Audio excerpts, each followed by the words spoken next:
boys and girls, it is Survival Freaking Saturday. I have to be quiet for the stream, just letting you guys know, but we've got a good one in our hands today, baby. AFC Wimbledon versus Portsmouth. A bit of a sketchy Portsmouth side, though.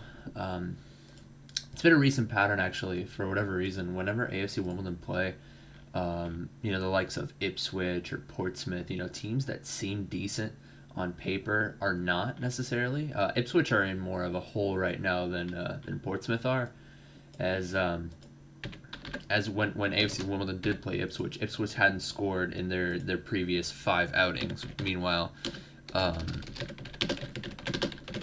actually, hold on. Let me take a look at Portsmouth's recent run of form. I mean, they drew 2, lost 2, and won 1. That win coming against Bristol Rovers 1-0. They did lose to Swindon 3-1. MK Dons 1-0. Accrington Stanley, they did concede a couple of goals after going up, but they did concede a late goal via a header, I think, by it was an own goal, by John Marquis. So, needless to say, Portsmouth are kind of inconsistent, but that only means the Dons have a better chance to get after this, and all they need today is a draw. So, what are they going to be throwing out in order to achieve that one singular point, or maybe 3 points, just for style points? We're going to throw out a 4-4-2 here, with Che Alexander starting on the right, Nesta Guinness-Walker starting on the left, and I do have a story about Nesta Guinness-Walker. I'll tell you guys that in a second. Ben Hennigan and Will Nightingale starting as the center backs. Ben Hennigan didn't really have the best performance last time out. Neither did the back line as a whole, really. I thought Will Nightingale was solid, but everyone else kind of a little shaky defensively. We kind of gave away a couple of scrappy goals, notably that second goal where their center back came all the way up from a throw-in and nobody picked him up. Nesta Guinness-Walker being the one, I feel like that was the most at fault for that one. But anyway, we're going to have Longman, Dobson, Woodyard, and Rodoni starting in the midfield 4. It's going to be a flat midfield. No Ayuba Sal today, which I find I shouldn't say very surprising. I thought it was a bit surprising to me, but Ryan Longman is a key piece for us, no matter what. You got Longman, you got a Sal. Regardless, you're going to have a dangerous attacking threat. And I feel like Longman's the more experienced player, and at a game of this caliber, a game of this stage, I feel like Ryan Longman's going to get after it today. And I feel like he's going to be a star player. I feel like he's going to show out today, personally. If you're talking about players that I think will show out, I think Ryan Longman will be one of them. Then you got, of course, Ollie Palmer and Joe Pickett starting in the front 2 today. So I feel like we're going to be playing it very direct today. I feel like even though all we need today is a draw, I don't think we're going to be just settling for a draw. I don't think we're going to be playing a Jose Mourinho park the bus type of strategy. I feel like we're going to, catch Portsmouth off guard, and Portsmouth have a lot to play for today. They're going to be playing a 4-2-3-1. They have a lot to play for today, right? They're in 6th position. They're going to be playing for a playoff spot, and they're going to be getting after it. So, leading goal scorer, John Marquis, with 16. He's going to be the striker. He's always going to be a player to look at. And then you have Marcus Harness with 7. He's going to be playing as that right winger. And Curtis with 9. So, they got a very potent attack. And how many goals do they have? Yeah, 62 goals for, 49 goals against. So even though they are a little spotty right now, they still have a decent track record on the offensive end. Maybe the defensive end, not the best team. Maybe a mid-table side defensively, but they're always going to be dangerous on the offensive end. So it's going to be a good game today. I feel like it's going to be fireworks. I'm going to predict a 2-2 draw in the end. I don't see any way that this game will be boring. I do think that this is going to be a very entertaining match that we have on our hands today. That being said, let me get into a story, actually. Not really a story, necessarily, but it's regarding Twitter. And actually, let me make a post about that, since I don't think very many people that follow me on Twitter know about my YouTube. I think it's kind of separated. So let me get people on that.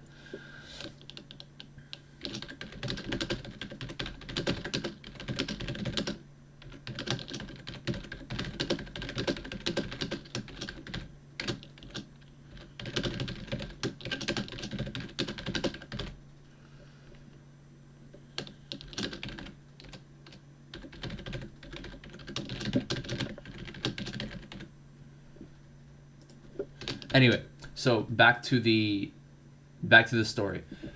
I made a tweet. It was just a little clip, a little snippet of my stream that I did against. My memory's off. Oh my god, my last stream.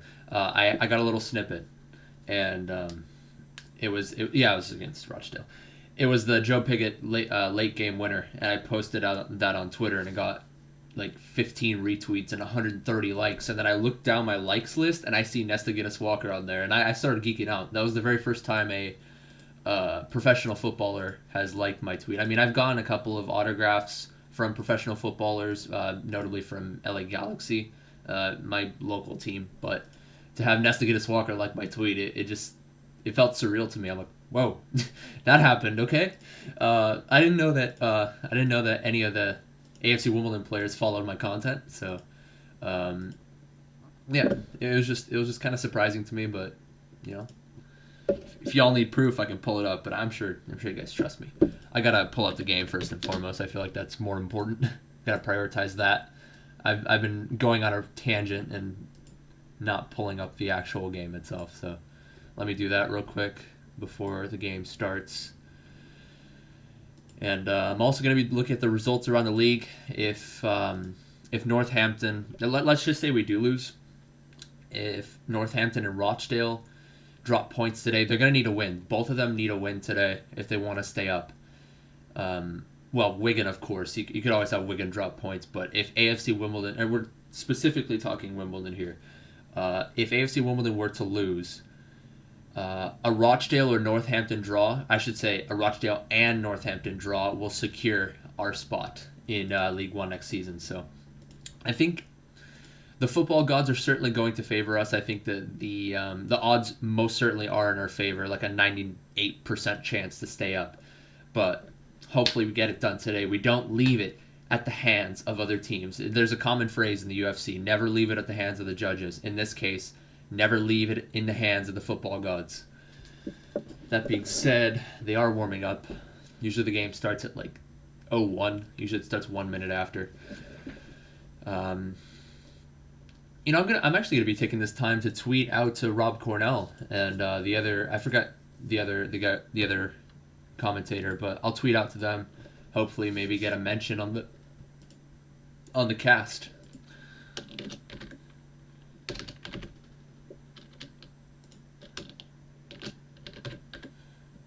Yeah, Mike and Rob at WDO, and I'm gonna tweet them out.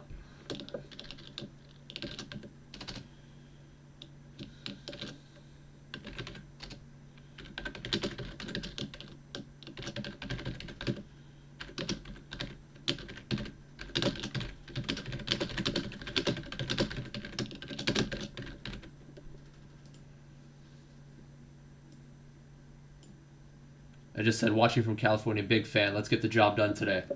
I didn't want to promote my YouTube channel or anything. I don't want to be like, hey, my YouTube's over here. Although I did kind of do that on the Womble Underground Press. By the way, I just found the Womble Underground Press. I didn't even know we had a forum. It's not an official forum. It's more of like a fan-made, fan-run type of forum. But I am on the WUP, guys. I am on the WUP. I just made an account, so look out for me there. I'll make a couple of posts on there for analysis, for just in general. I'll be talking about the games, maybe throwing out a little bit of banter here and there. So find me on the Womble Underground Press. That being said, we are going to be underway. AFC Wimbledon versus Portsmouth. Let's get after it, boys. I probably will have to be a little bit quiet, by the way. I have my mother waking up at 7:30, which is 28 minutes from now. So once she does wake up, I'll probably be a little bit more free to express my emotions to the best of my ability. I was trying to think of the 24-hour clock. 0700. Oh shit! I can't get the story.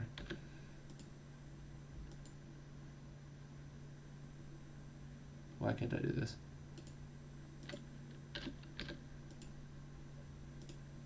Oh, okay, I'm trying to do this real quick.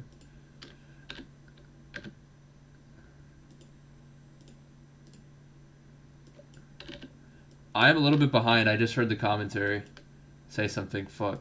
Let me rewind a little bit. Yeah, so Portsmouth are knocking around a little bit. Yeah, Harness drove it low and hard down that 6-yard box, and number 17 it was number 17 was at the top of the box. He just skied that. The ball was bouncing a little bit. So early opportunity here for Portsmouth right off the gun. That was a clear chance there coming in for Portsmouth. AFC Wimbledon, they haven't been, only counterattacking and having 30% possession like last season and earlier this season. But I feel like if there were to be a game in which we sit back, I feel like this will be the game because Portsmouth is dangerous. Like I mentioned earlier in the stream with the analysis, I don't think Wimbledon want to do that. I think they're going to play it a little bit direct to the likes of Palmer and Piggott and Ollie Palmer. Also, I'm sorry, Jack. I got distracted because I saw a mask on the field. I'm like, that's kind of gross. But Ryan Lum and Jack Rodoni are probably going to be looking to get up front and get after it as well. If they don't knock it forward to Palmer and to Piggott, I feel like they're going to be trying to make those outside runs or just be dangerous on the ball. But I feel like we could catch Portsmouth. If they do overextend a little bit, we could catch Portsmouth off guard. Not on the counterattack, but just playing our own style of football. That being said, we are knocking about a little bit with Guinness Walker and with Dobson. Guinness Walker on the ball right now tries to get a ball into the box intended for Piggott.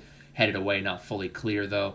Ollie Palmer, his first touch was a little bit poor there as he tried to bring it down. So Portsmouth are able to come away with it. Long ball over to the striker. It was cleared away by Nick Zanev. Playing the sweeper keeper role. That's what you like to see.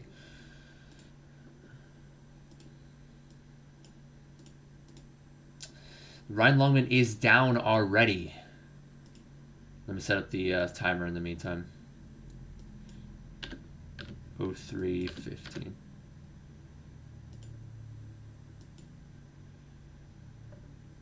Yeah, with that cross in, I think when he was going for the header, I think someone might have clashed with him. Hit his that hamstring area is very, very vulnerable. It's very soft. If anybody drives a knee to that hamstring or the thigh, I mean the thigh is vulnerable too, but the hamstring particularly, if someone runs into you, that hamstring is very, very soft, very meaty, if you will.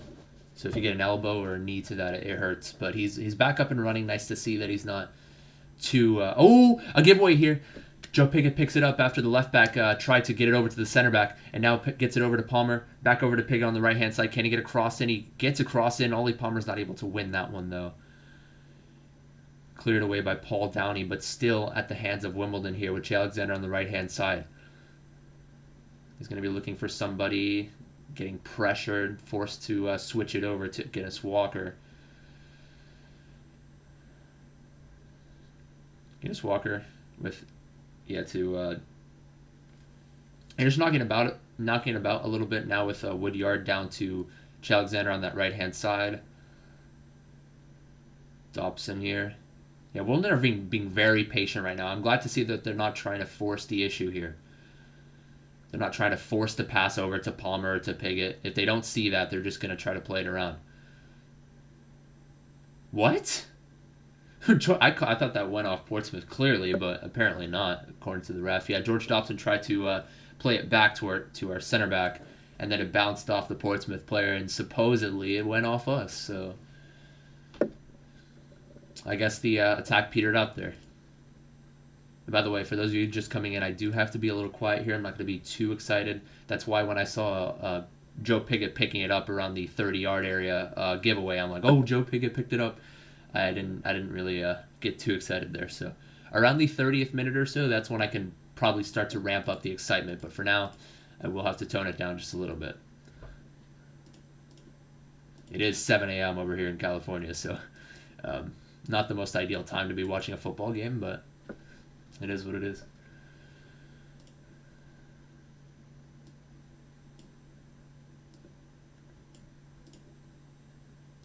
Alexander here. Back to Longman on that right side. I feel like Longman will be up and down the field, both offensively, defensively, and side to side. He's going to be all over the pitch. He's that engine in the midfield, even though he's not a center midfield. When you think of Ryan Longman, you think of energy, energy, energy, energy. And we saw Ryan Longman on that right-hand side where Rodoni is supposed to play. So if we see Rodoni, check down that middle, maybe try to I'm trying to think of a way to phrase this, but if we see the attack on that left side, maybe Rodoni could come in, and then Longman maybe could hook out or something. Make it a little bit unpredictable for Portsmouth. This is automatically better than 4-0 written over it. Ooh, Rodoni put it in. The defender tried to clear it, but not fully away, and Rodoni, with the side foot at the top of the box, wasn't able to get a sweet connection on that, though. Yeah, in the end, it was a short free kick, and Che Alexander kind of whipped it in, and Jack Rodoni whiffed on that second chance, unfortunately, not able to get a good connection on that, so it's going to be a goal kick here for Portsmouth, but both teams with a couple of good chances. Portsmouth with one clear-cut chance in the second minute of the game with... I forget the name of the player. With Harness on that right-hand side, driving it down the middle to Marquise, the leading goal scorer, but Marquise wasn't able to get good connection on that one. Marquise with 16 goals, by the way, so he's going to be a player to look at. He's going to be a player to watch out for if you're Wimbledon. I think he may be cracking that top 5 in leading goal scorers. Of course, Clark Harris, I think, for Portsmouth is the leading goal scorer right now. Clark Harris with 31. Joe Pigott actually on in the number 3 spot. He was in the number 6 spot not too long ago. That being said, a counterattack for Wimbledon here with Ryan Longman down the center, tries to force it to Pigott, but unfortunately it was straight at Brown. Oh, they give it away once again. Here we go, Ryan Longman. The goalkeeper comes out, nicely done from the goalkeeper McGilvray, coming out making himself big. But that was a great opportunity there for Wimbledon, as the initial clearance from McGilvray wasn't a very good one, and then they give it away around the 18-yard box once they did receive it.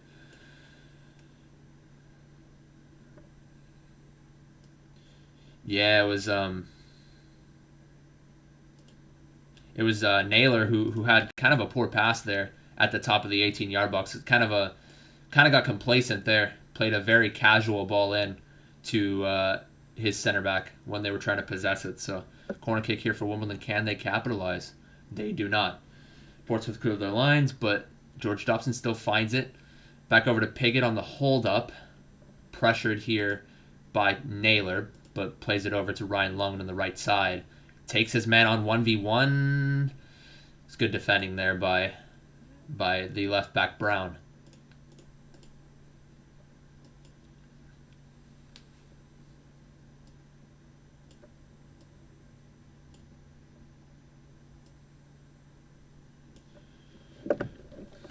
Guinness Walker plays it down to the left to Ollie Palmer. Unfortunately, it went back to Guinness Walker and played all the way up to Rodoni, but Rodoni's not the most physical individual in the world, so wasn't able to shrug off the challenge there. That being said, though, Wimbledon are winning the aerial battles so far. That long ball was intended from the goalkeeper, was intended for Marquise, but nothing doing there. Oof. Portsmouth are looking a little shaky right now in terms of possession among the back 4. Once they get up to the midfield, they look fine. But Wimbledon, again, continue their high press and forcing some errors. Forcing Portsmouth to play very direct, too, and try to clear their lines. They tried to clear their lines, too, but it went out of the touchline. And so far, Wimbledon are playing pretty well defensively. Aside from that one chance given up in the second minute, they're high pressing as usual, forcing some errors. And, Portsmouth look a little shaky right now, aside from that early chance.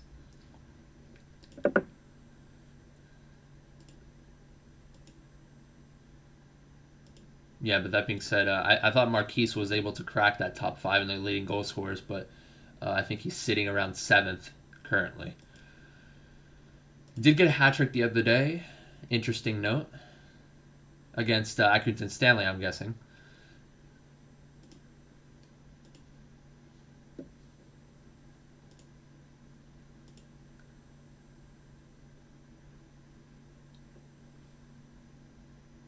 That's the Guinness Walker with a long throw attempt coming in, headed away. Nice to see Alex Woodyard trying to get after that as he tried to get that first touch, but he got shrugged off. By shrugged off, I mean he flew like 6 feet over. Jack Wadoni with a long shot effort, beaten away by the goalkeeper on that near post, far post. I wasn't sure if it was near or far because it was right around the center, but good effort there from Jack Wadoni. As Portsmouth on multiple occasions are not able to clear their lines. It was a cross coming in from Nesta Guinness Walker. It was a flick attempt from Nightingale. It went straight up in the air. The header wasn't fully cleared, and Jack Wadoni was able to get on the end of that one. Whenever he has the opportunity to hit it from 18 to 24 yards out, he usually hits a pretty good shot. He hasn't really been clinical with his finishing as of late, but from outside the box, it seems like he hits it on frame. From inside the box, he hits it out of the frame. So I guess Rodoni's got to work on that. Corner kick comes in, headed away. Portsmouth are winning the aerial battles in the final third. Wimbledon winning the aerial battles in the midfield currently. Alexander tries to make a move around his defender.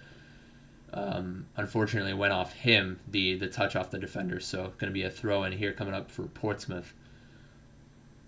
I didn't get the full play on that Giazzo. Apologies. And this is also, let me post this Giazzo from earlier, by the way. This is the opportunity from Ryan Longman when he picked it up off of a poor pass coming in from, I think that was Naylor, yeah. Portsmouth, like I mentioned, kind of giving it away a couple of times, giving it away too cheaply. One opportunity fell to Piggott, in which he played it over to Palmer, back over to Piggott, but unfortunately the play just kind of petered out after they passed it amongst each other a few times, and eventually went out for a throw-in for Portsmouth. Ooh, ball played up to Piggott here. Flag stays down, plays the cross in, but it was blocked.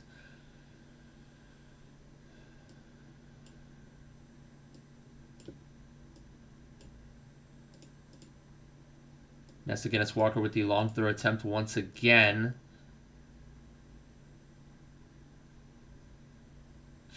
The header was clear, and then Ryan Longman tried to shrug him off, but I think instead of holding the ball up, he kind of just threw his body in the way and kind of obstructed the player there. So referee deemed it a foul. Nice to see the effort there from Alex Woodyard to try to get there. Had he not gone there, it could have maybe have been a counterattack for Portsmouth, so maybe it was a tactical foul there for Woodyard, if it even was a foul. I'd say it was, because he obstructed the player rather than... Portsmouth almost give it away once again. It was a pass from Brown over to Naylor, and looked to me like Joe Piggott slid in. He's going to be in the book early on. To be fair, it was kind of a poorly timed challenge there from Piggott, but it's nice to see that Piggott always wants to win the ball. That drive, that desire to... I mean, it was kind of a poor pass anyway. It was kind of half to Piggott, half to Naylor. So Naylor kind of got that first touch, and yeah. You could see Piggott off the ball too. He goes for that even before the pass is completed, even before the pass comes off. So it's nice to see that Joe Piggott tries to read that pass and try to pick it off, but a little bit mistimed there.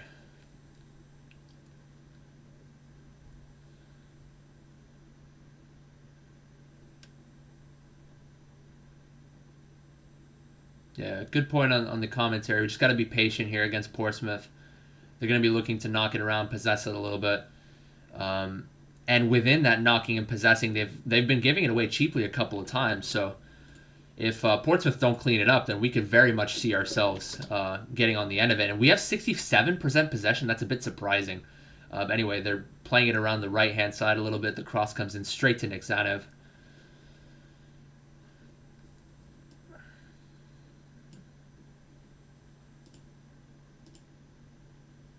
I will keep an eye on the Womble Underground Press too to see if anybody has anything interesting to say over there. By the way, for those of you coming in, I am a part of the Womble Underground Press now. One of the YouTube commenters was like, "Hey, are you on the Womble Underground Press?" And I'm like, "What's that?" So I checked it out. I'm like, "Oh, we have a forum? Interesting." Okay, so we have another platform in which we can have our voices heard aside from Twitter, because I know AFC Wimbledon TV have comments turned off for whatever reason, but I digress a little bit on that. They lump it forward, Portsmouth. Here comes Johnson on the right-hand side to Harness. He's going to be taking on Nesta Guinness-Walker. Takes it to his right foot. Nesta Guinness-Walker forces him back. Good defending. Over to Naylor. Plays a little chip pass over everyone's head, but they're going to keep it on that left-hand side to Brown. Back to Curtis. Nice pressure by George Dobson. Wasn't able to come away with the turnover, though. They still have it in possession, Portsmouth. Poor cross there from Harness on that first touch. First time left-footed cross from that right-hand side. Poor cross straight to Nick Zanev.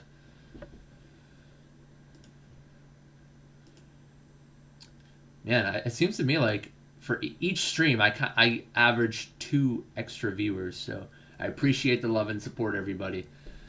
Keep coming out. I will be trying to continue with my content, even though my commentary isn't the most clean. I certainly try.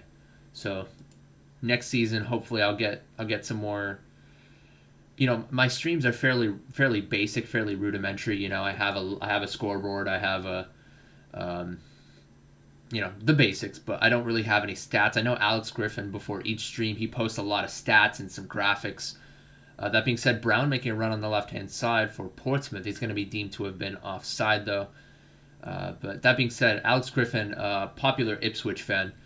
Before his games, he has a lot of graphics, like the form in their last 5 games, how many goals they scored, how many goals they conceded, and all that good stuff. So hopefully next season I'll clean it up a little bit. This season is just more of an introductory season for me.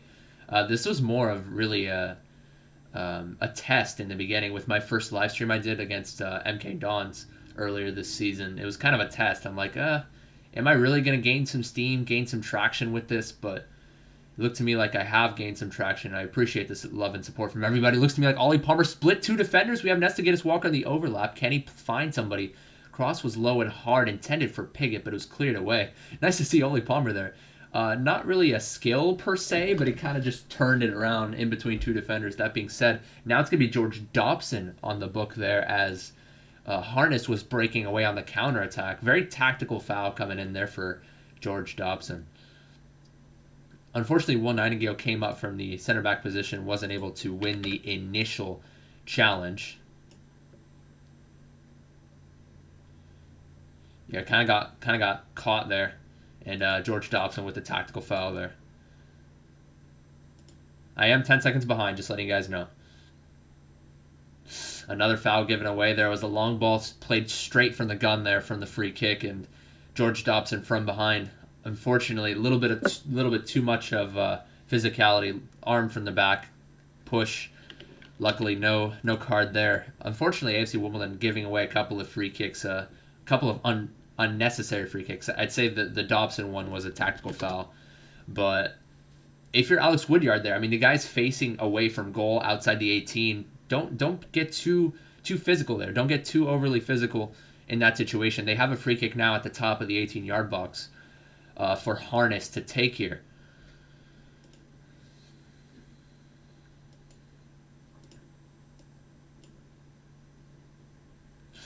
Headed away by Ben Hennigan, flicked over the head of everybody, so a very important header there, but the danger has not passed.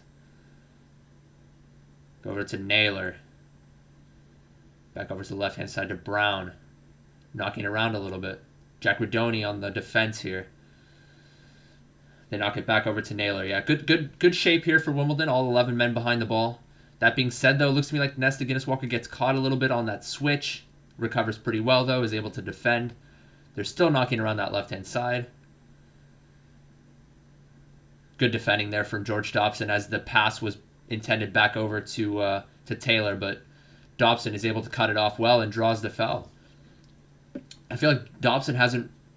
Well, maybe on the Underground forum we've been talking about Dobson a little bit, but Dobson I feel like is a very underrated player for us. He's not one of the main attackers. He's not one of the main goal scoring threats, but he's a very solid defensive piece, and rarely does he ever get caught out. So he's an anchor in that center defensive midfield, and I had him as the man of the match actually in the last affair. So yeah, we'll see how this goes. Ollie Palmer's gonna knock it high and forward. A little chip pass attempted for Palmer, gets a touch. Oof. Yeah, he brought it down and then volleyed it towards goal. It wasn't the cleanest volley in the world. Not too much power on that. It was kind of a bender with the outside of the foot.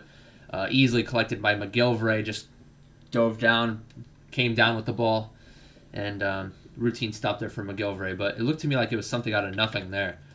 As, I thought for sure somebody would have won it for Portsmouth. Somebody would have won the header there. But Ryan Longman just brought it down. He had a lot of time there.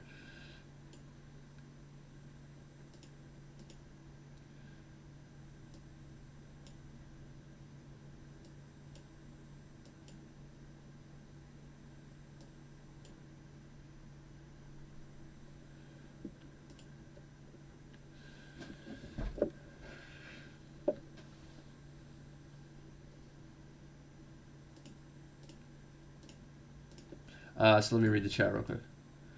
What are you predicting the score to be? I had it 2-2, actually. I felt like... Yes! Wait, what? Portsmouth give it away, and the goalkeeper was off his line. I'm sorry, guys. I was getting a Giazzo, something out of nothing. AFC Wimbledon win the ball from the back, and all of a sudden, boom, Joe Pickett was in on goal. I mean, I'll take that. It was Ben Hennigan winning the header, and Portsmouth were nowhere to be found.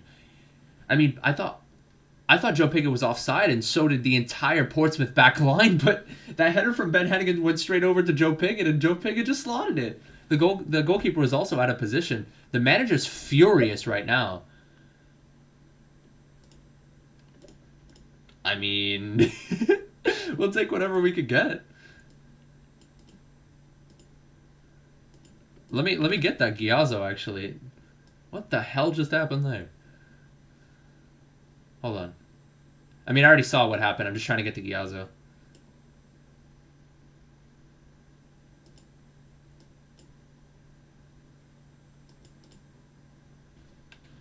Yeah, I mean, we'll take those. 1-0 Wimbledon. Let's go. Portsmouth are knocking around a little bit here. They get a cross in. Oh. It's 1-1, ladies and gentlemen. It was a ball played on the right-hand side to Harness. He drove the ball low and hard. They cleared away initially, but not fully. And then Curtis got a shot from the left-hand side from about 14 yards out. And there were like 4 Dons players in the goal, but nobody was able to get a deflection on that. And it went straight to the goal. To be fair to Nick Zanev, I think he thought somebody was going to clear it or somebody was going to deflect it. So it kind of went to his feet, and it went in between his feet there. So it was a messy goal, really. 2 very scrappy goals scored from both teams.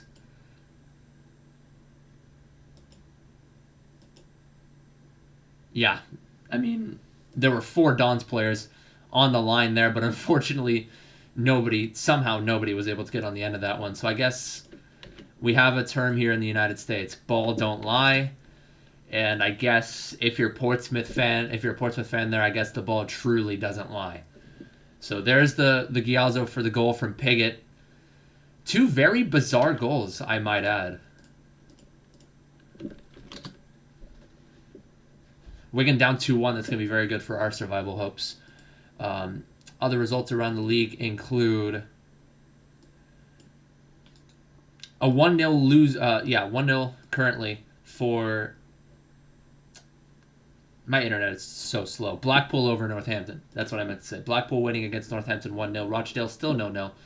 But nice to see that Wigan have dropped some points thus far. If there were to be any team staying up, I want it to be Wigan, to be honest, because I truly feel bad for their fan base after what happened last season. But unfortunately, you have no friends. If it's a survival relegation battle, you have no friends. But after everything is said and done, I do kind of hope that Wigan stays up.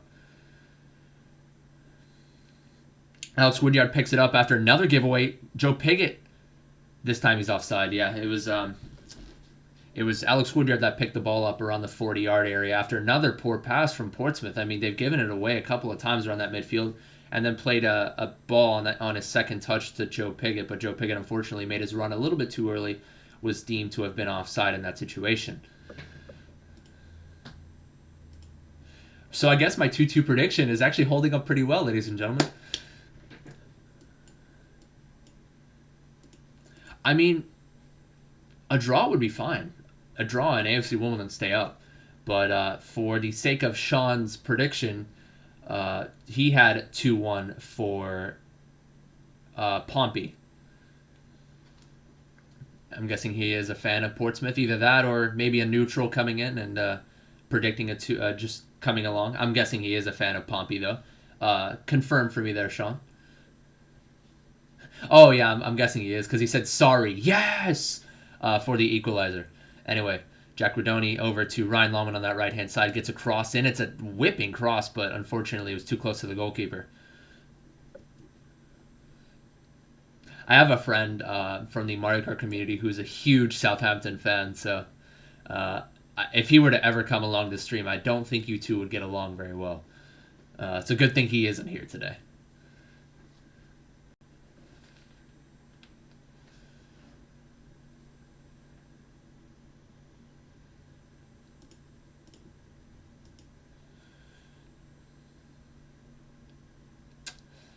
Ball was intended for Williams there, long ball there, but Will Nightingale was able to see it out there.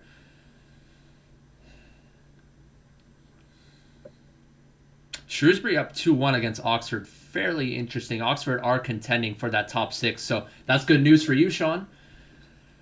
Oxford losing 2-1, and now Portsmouth are 2 points ahead of Oxford in the live results.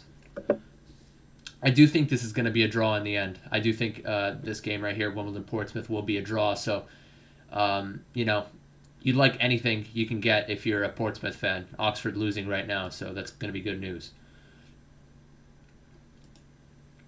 Long ball lumped high and forward to the leading goal scorer, Marquise, but nice defending there by Will Nightingale. Unfortunately, wasn't able to find Ollie Palmer. He gives it away. Portsmouth knocking around a little bit here with Marquise back over to Marquise after a ball back over from Williams, and now it's to Curtis. He's going to be looking for a shot at the top of the box, nicely seen out by Jack Redoni, and he's able to pick it off. But unfortunately, Ollie Palmer takes one touch too many and gives it away around the midfield.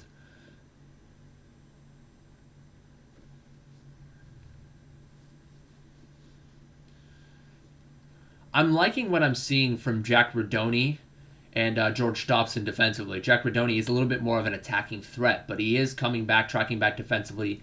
I said that Ryan Longman was going to be that piece that would be up and down the field, maybe more so up the field. Rather, he's going to go side to side. He's going to be very active on that Portsmouth half. But Jack Redoni, I've noticed lately in his play that he does track back defensively when needed. He's a workhorse. His stamina is very, very high, very good output.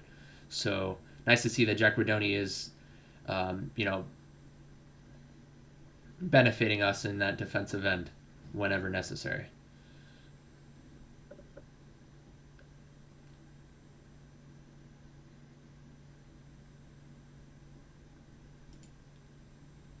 Naylor and Redoni there with an aerial battle. Redoni tries to leap, but unfortunately not able to win that header. Here's Close here in the midfield, trying to find somebody. Doesn't really find anybody. Plays it over to the left-hand side to Curtis. Going to be looking dangerous here with someone on the overlap there, but unfortunately tries to play a little chip pass over intended for Marquise, but it was cleared away by Nightingale. Nice hold up there by Joe Pigott. Gets a chest touch off of a clearance, and now Redoni is going to be finding himself on the left-hand side. No support here, though, so he's going to play it back to Guinness Walker. Him and Guinness Walker knocking him around very nicely, though. Guinness Walker going to be looking dangerous here on that left side. Plays a ball in. Pigott wasn't able to get on the end of it, but it looks like Ryan Longman picks it up. Takes a touch to his left. Another touch. Takes a shot. Deflected. Joe Pigott with his left foot there tries to get it on that far post. I have to be a little quiet there. That's why I'm not really too excited. But it was good play there from Ryan Longman at the top of the box. to try to get that shot off. It was deflected, and Joe Pigott found himself on the right-hand side of the 6-yard box, and it was also deflected. It was a right-footed save by the goalkeeper, stuck his leg out. So good save there from the goalkeeper.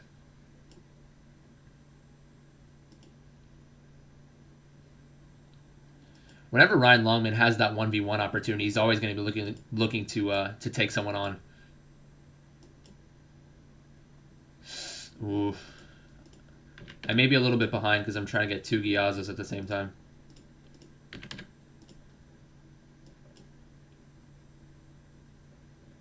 Alright, so I'm probably like a good 30 seconds behind right now. So corner kick is going to be coming in from Che Alexander. Not yet, though. Not yet. He's lining it up. I'm not going to look at the chat because there may be a spoiler. That was a very poor corner, honestly. It went to the near post and nothing happened. Nothing came of it. So I'm live now, guys.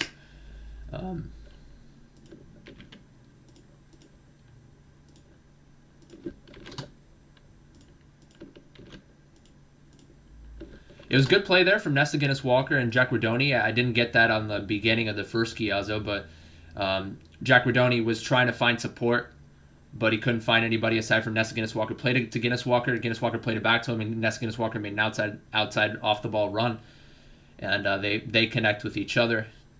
And the rest is history on the Giazzos. So welcome from South Korea. I'm going to have to check that off the list. I got Brazil. I got Czech Republic, Sweden, and now South Korea. So welcome, everybody. You know, I welcome fans of any culture, and it seems to me like the Dons, even though they're not the biggest club in the world, they don't have the biggest outreach. Actually, when I say outreach, they do have a big outreach. They do have a lot of fans worldwide. They don't have a volume of fans like a Manchester United. You know, Manchester United, the most popular worldwide club, but nice to see that I got fans from other respective origins, so welcome along. The score is 1-1. You got distracted. My bad, guys. Yeah, I mean, I was going to update after the 1-0, after the goal from Joe Pigott, but then another goal occurred there from Portsmouth. 2 very bizarre goals, I must say. So yeah, here's Williams on the left-hand side, defended by Hennigan. He's going to try to get it low and hard to Marquise, but the ball was behind him. Dobson is able to come away with that one.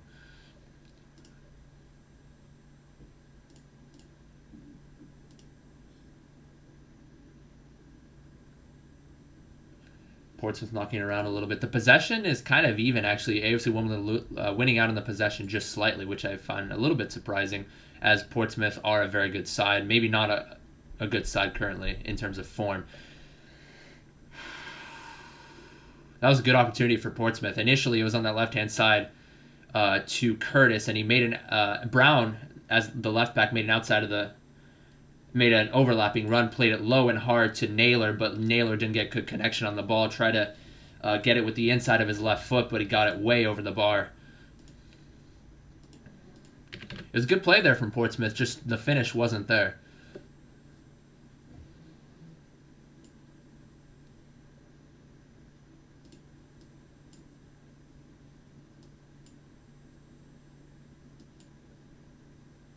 Yeah, and to be fair, that was a very good challenge there from Nesta Guinness-Walker. I think that had to have been one of the main reasons why that shot was high and skewed, because Nesta Guinness-Walker came sliding in, and I think that Naylor wanted to put it into that far post, but he saw him sliding in. He had to put it over the challenge of Guinness-Walker, but to the detriment of Naylor, puts it way high and over the bar there.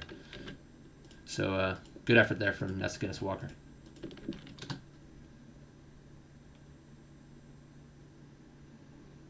You can add a Dutchie watching from Bristol. All right, there we go. We got somebody from the Netherlands. We got checked that off the list. We got 5 different countries thus far, from what I know. I think we got an American on the stream too, so make that 6. Not in this stream, but in previous streams. What got me into Wimbledon? Okay. I played as AFC Wimbledon in FIFA 16 career mode back in 2018. That's actually the latest FIFA that I got, because quite frankly, FIFA has kind of gone downhill in quality. And also, I was kind of cheap, too. I didn't want to have to pay $60 for new FIFAs every year. I was kind of a cheapskate back in the day. But yeah, back in 2018, I played as them in FIFA 16 career mode. They were the lowest ranked team in the game, so I decided, hey, why not give it a go? Play as them and try to get them promoted from EFL League 2 on the legendary difficulty setting. I decided to follow them, but I then became a full-fledged supporter after finding out about their illustrious history. Ooh. Williams had a lot of space down there. He initially picked it up around the midfield from Brown, or it was actually Curtis. Brown and Curtis connected with each other, and then Curtis played it over to Williams. Took probably 4 or 5 touches, gave him too much space. Wimbledon. That's a little bit concerning there. Nobody was able to challenge Williams on that shot. It was low and hard in the near post, but it was wide of the target. Anyway, I became a full-fledged fan after that. I found out about their story, their history, and I love their history. I love their story. And I became, I was a Manchester United fan back in the day, but I pretty much shed any form of allegiance I had to Manchester United after watching the 4-2 game against West Ham in the FA Cup. Ooh. Alexander and Curtis. Alexander initially was being a little bit physical with Curtis, and then Curtis with a kind of a rough challenge there, and Alexander getting in his face a little bit there. Whoa. I'm gonna Giazzo this one. Usually I don't Giazzo. I don't get Giazzos of plays that happen afterwards, but a little bit of a tussle between Alexander and Curtis here. Initially, it was Alexander that gave him a little bit of a shove from behind. And then Ben Hennigan comes in and just pushes Curtis out of the way. That being said, though, nothing comes of it, except for a yellow card to Che Alexander, unfortunately, for that ensuing... yeah. It's always the second effort, right? Oh, Curtis got a yellow, too. Okay. In football, it's not about the first challenge. It's always the second challenge. It's always the retaliation that gets booked. But Curtis got booked there in the end, too. Williams goes down. Oh, another tussle between Williams and Palmer. I mean, Williams went down pretty easy. Okay, if you're Ollie Palmer there, Ollie Palmer went up to him. And yeah, the Dons are getting very emotional right now. This is not what you want to see. This is not what you want to see at all. I think, yeah, Ollie Palmer got frustrated that Williams might have dived there. I don't know if Williams intended to go to ground, but he went down fairly easily. Ollie Palmer went up to his face and was like, "Hey, man, get the fuck up, mate. Come on." Yeah. The Dons are getting too emotional right now. I feel like, only 30 minutes into the game, 38 minutes into the game specifically, and already they're kind of getting a little too emotional. This is, emotions running high in this game. AFC Wimbledon trying to stay up, trying to survive, and Portsmouth trying to get up to that top 6. But yeah, anyway, going back to my story, just to complete it, I talk a little bit too much, but sometimes I tend to ramble on. I don't gather my thoughts, and so something happens. I'm like, oh, let me get back to that thought. But the first ever AFC Wimbledon game I saw live was AFC Wimbledon versus West Ham 4-2 in the FA Cup. I saw a live stream of that, and I'm like, holy hell! I love an underdog story, and just for them to upset West Ham in that fashion. Fuck it. I'm going to buy iFollow. I'm going to buy a couple games. And the first, I didn't say fuck it right there, because the first game I watched was AFC Wimbledon versus Wickham. 2 games remaining in the season, in the Great Escape season. And, yeah, that was the very first game I saw on iFollow. Coming off of a last-minute equalizer against Luton Town, who were at the top of the table. And, that was a very important match for AFC Wimbledon looking back on hindsight, because they actually stayed up by 1 point. Had they tied against, I think it was either Plymouth. Yeah, it was Plymouth, actually, that went down that season. Had they tied against Plymouth, they would have lost in the goal difference. So that game against Luton, man, that game against Luton was very important. So that is my story. I know, yeah, the game has been going decent so far, aside from maybe 2 clear-cut chances from Portsmouth, one coming in the second minute, and the other one coming from Portsmouth's goal.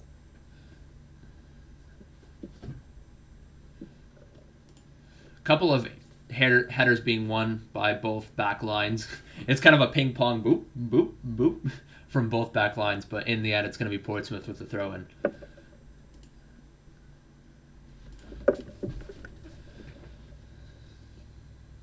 I'm gonna look at the Womble Underground Press, see if anybody has anything interesting to say about this match so far. Because quite frankly, I'm sure there are a lot of other fans out there that have better analysis, better insight than me. I'm just an ape. I'm just an average ape. That's a stock market term. If anybody's invested in the stock market, I'm balls deep right now in AMC. I have a couple other stocks in my portfolio to diversify a little bit, but I am very much deep in on AMC right now. Common term is an ape, someone who is not very familiar with the stock market, not very familiar with financials. All they want to do is just try to get that short squeeze. But anyway, that being said, Portsmouth knocking around a little bit. Ball intended for Harness, but the ball was played too far ahead of him, and Nightingale was able to pick it up. Ooh, the clearance there from Zanev was almost deflected there from Marquise. He came in hot to try to block that clearance, but just fizzed by Marquise there off the pressure.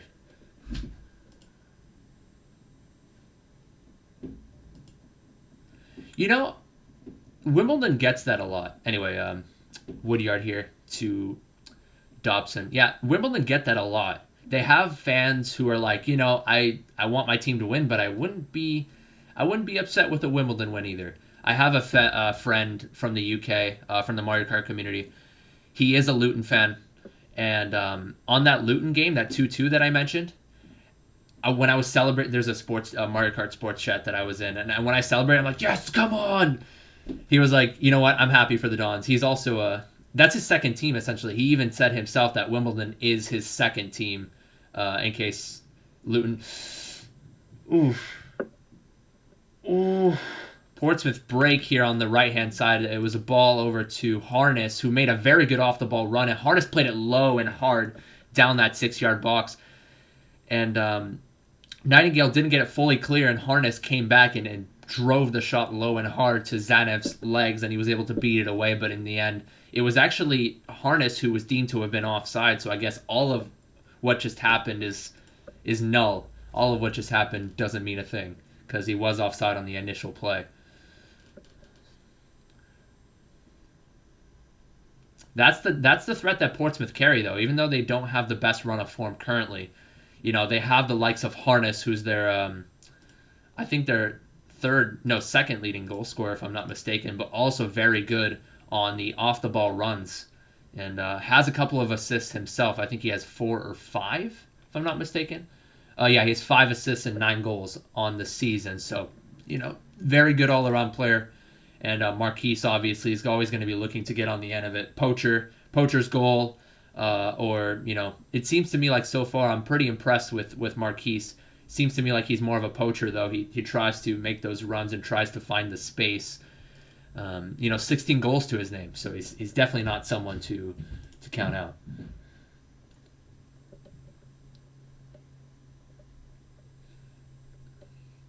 Yeah, I do. I do have my portfolio diversified. I'm invested right now in Neo, Sensonics, Castor Maritime. Renewable energy has taken quite a hit lately, so I'm bag holding on that one. Unfortunately, kind of trying to dollar cost average that one. What else? I also was in AMD, but I sold about a month ago. I haven't gotten back into that. I'm trying to find another good price to buy back in. But yeah, I'm very invested in technology and Nasdaq. I'm very Nasdaq heavy portfolio because I feel like Curtis and Brown, yeah, it's dangerous. Yeah, Curtis on that top of the box made a pass over to Brown, who made a run all the way from that left back position, and he steered it all the way over to that far post bottom corner. It's going to be goal for Portsmouth here. And 2-1. I'm going to update the score this time, but unfortunately, to the detriment of the Dons there. Yeah, unfortunate. Maybe not unfortunate, because the Dons were looking a little shaky defensively there. And that was a low and hard shot there coming in from Brown. I can't speak today. Anytime I wake up early in the morning, I feel, kind of foggy mentally, but it was a low and hard shot there. Nothing Zanev could do. It was a very good strike there. All Zanev could do was just stay on that near post, and what you want to do as a goalkeeper, you never want to give that near post shot up. So fair play to Zanev trying to stay on that near post, cover that near post, but it was just a very solid shot in the end from Brown.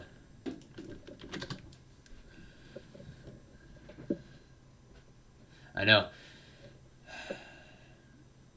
My 2-2 prediction is still in the cards, guys. At the very least, that's something to look forward to. But that being said, everyone around the Dons are losing, though. You got Northampton losing, Swindon losing, Rochdale losing, Wigan losing. So this is not too bad. It's all right. It's all right. That being said, though, it looks to me like Che Alexander lumped it forward to Redoni, and he got brought down. I don't see why that's not a foul. I mean, it was an innocuous challenge. I think Brown was just trying to get the ball there, or whoever that was, the center back. The center back actually slipped. No, on second glance, he slipped, and Redoni got caught. And Redoni, even though that was an accident, even though it was a slip, Redoni was going to get on the end of that one. So I feel like Portsmouth got away with it. But that being said, they now have a free kick on AFC Wimbledon's half here. So even though it was a slip, I still feel like it could have been a foul because Redoni was going to get on the end of that one, and he ended up inadvertently tripping over the center back who slipped there. It was Raggett on the defense there.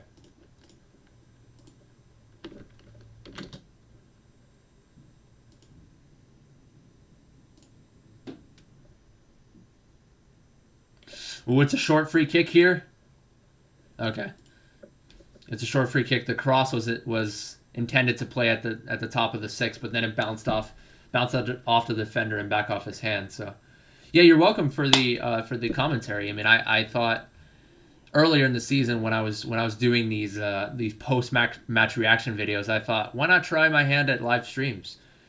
In general, though, I just decided to do these live reaction, post-match reaction, whatever the case may be. I decided to do these videos for the Dons because I initially saw that there were no AFC Wimbledon YouTubers out there that were posting videos on them.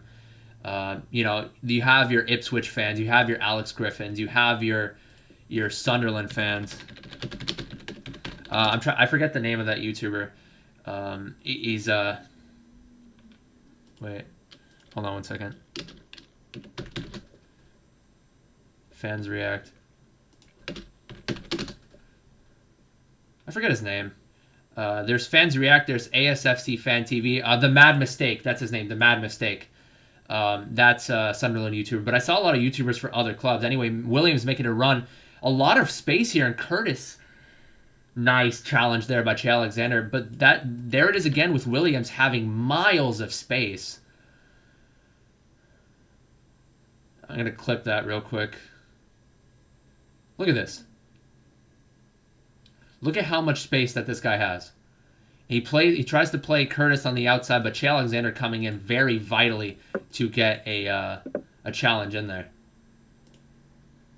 And it looks to me like, yeah, it's going to be 3-1. Oh, boy. Yeah, I was behind trying to get the Giazzo, but Ryan Longman was a little bit too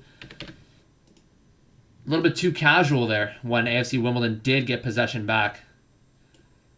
Yeah.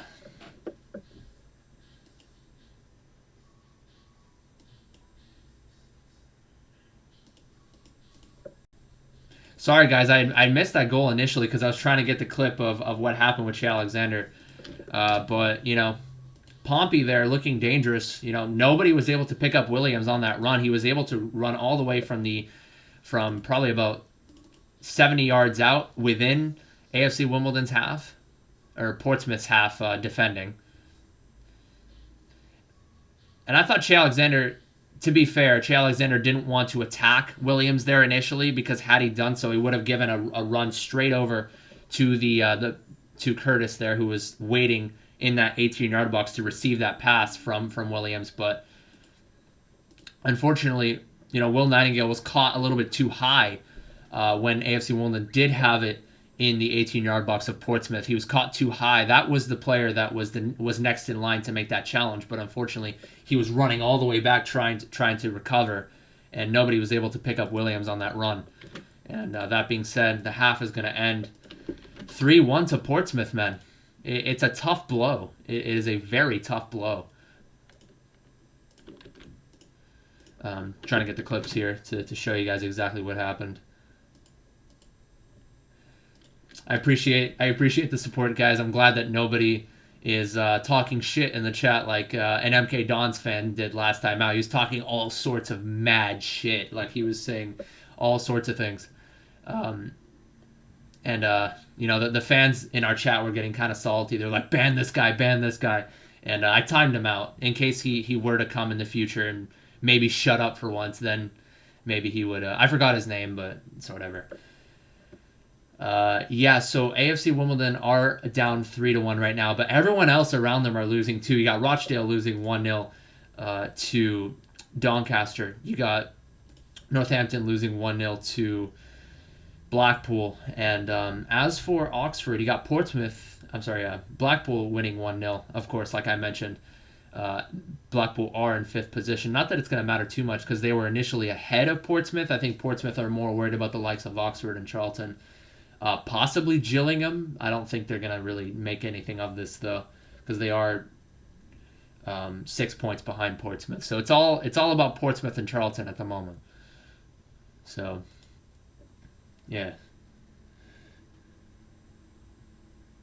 Yeah, I know my commentary doesn't sync with iFollow. Every now and again, I get a little bit too distracted with trying to get clips. I kind of rewind a little bit and try to get the clips. Unfortunately, on that third goal, I rewinded as soon as Portsmouth were about to score there. And also, my thought processing is a little bit slow in general. So at times, I may pause for a second trying to gather my thoughts. But I try to do what I can. I appreciate the support nonetheless. That being said, though, I also haven't eaten breakfast. I woke up at 6:50, 10 minutes before the game, and I hadn't eaten. So those could be a couple of factors as to why my commentary really isn't the best right now. I typically notice that my commentary in the morning is very sluggish whenever I do wake up just right before a game. So maybe I got to fix my sleeping schedule. But that being said, I try to provide as good of commentary as I possibly can for you guys. So that being said, I'm gonna go get some grub right now. So see you guys on the flip side.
Alright, boys.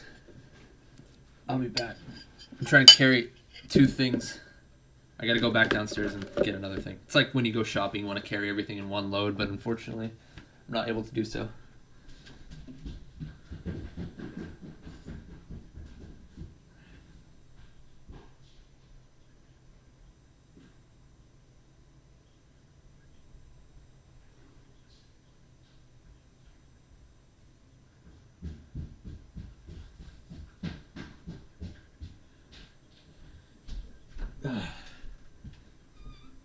So I'm in a lazy mood today, right? I thought to myself, I don't want to make anything. I'll see if there's anything in the fridge. And there was some sushi from last night. I'm like, do I want to eat sushi right now? But my taste buds said no. You know how sometimes you eat certain things for breakfast just because food is food, right? But in this case, I decided not to have it because sushi, I had a little bite of it. I'm like, I don't really taste it, you know?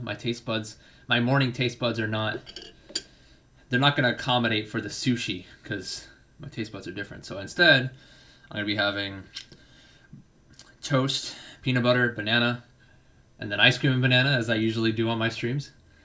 And a cup of coffee as well because I'm going to need to wake up, man. If I'm going to provide some solid commentary, I'm going to make sure to wake myself up a little bit.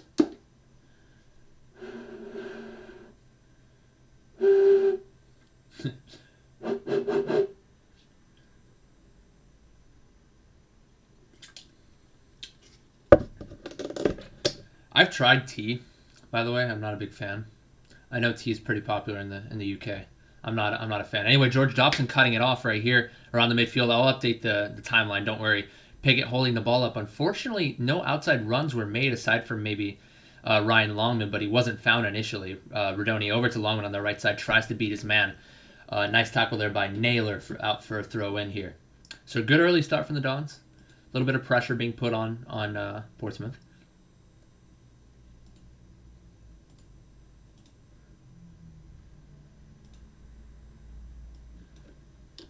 Long throw coming in for the Dons, this time taken by Che Alexander.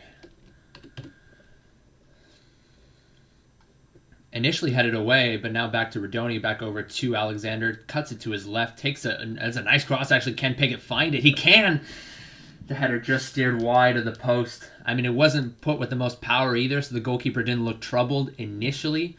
But still, that header could, if had it been put on frame, it could have maybe at least forced a stop. So nice cross there coming in from Che Alexander. It was a high and looping cross towards the back post.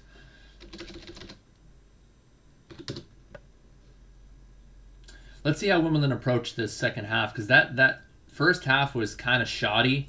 I mean, the first 25 minutes or so were okay. They possessed it around. They created a little bit of space, a little bit for their outside runners, for Longman, for Rodoni.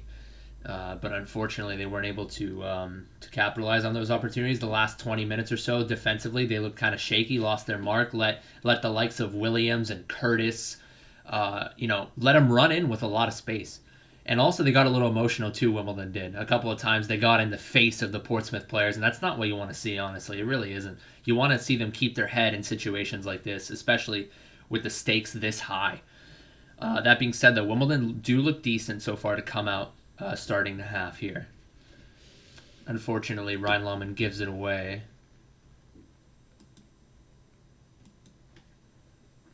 It's going to be number 12, or number 2, actually. I couldn't catch his name. I think it's Johnson, the right back. Knocking around a little bit with Portsmouth now at the top of the box here with Naylor. Can he create some space for a shot? No, instead he's going to get over to the left side to Curtis. Double team there, so he's forced to play it back to Naylor. To Close. Now out to Harness, defended by Guinness Walker. Nicely defended. Gets the block off the cross there. So it's going to be a corner kick here for Portsmouth. Portsmouth are playing pretty well too. Throughout the game, they've been possessing it pretty well, I'd say. In the first, actually, bum that. In the first 10 minutes, they gave it away multiple times. The first 10 minutes they looked sloppy, but after that, it was just all Portsmouth.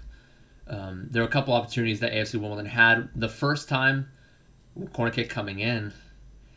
It looked to me like Close and Raggett were both contesting for that header, and neither of them were able to communicate that, and Raggett runs right into Close as Close heads it over the bar. Actually, that was Curtis, apologies. That headed it over the bar, and him and Raggett clashed heads.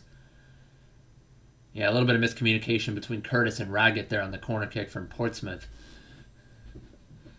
What I was going to say, though, was there was one opportunity in around the 8th minute where Joe Pigott was able to cut off a pass around 30 yards out, but he wasn't able to find anybody aside from Palmer at the top of the box, who was holding the ball up and then played it back over to Pigott on the right side, gets the cross, nobody won that cross. And then another instance in which Portsmouth gave it away. It was, I think, Ryan Longman on the end of that one. And I don't remember actually what happened on that play, but unfortunately Wimbledon weren't able to capitalize on either occurrence. And after that, Portsmouth started to clean up their play a little bit, and they've been looking pretty good, to be fair. So hopefully Wimbledon can respond to that pretty well.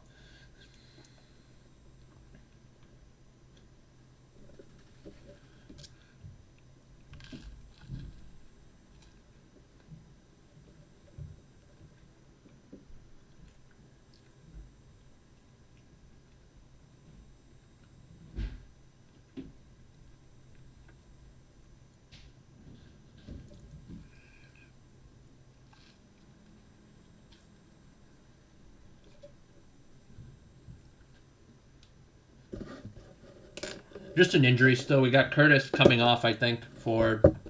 Let me check to see who that's going to be in a second.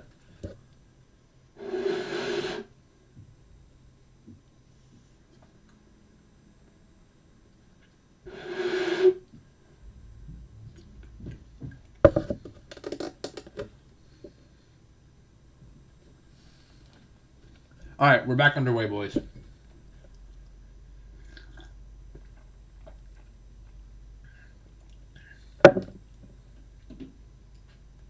Ooh, that's a good ball played over to the left-hand side. Now to Curtis. He's going to be defended by Ben Hennigan, actually. He was the only one back there.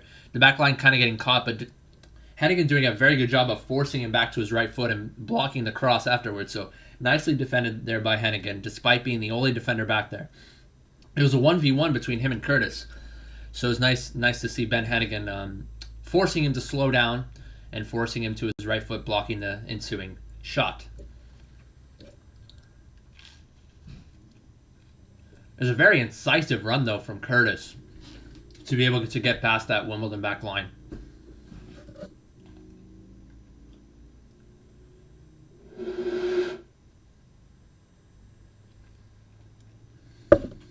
Can confirm, by the way, for those of you up there, I didn't actually get to reply to your comments up there before I went to intermission. To the Korean viewer that I have. Yes, Wigan doesn't really matter. Wigan doesn't matter. It's all about Rochdale and Northampton.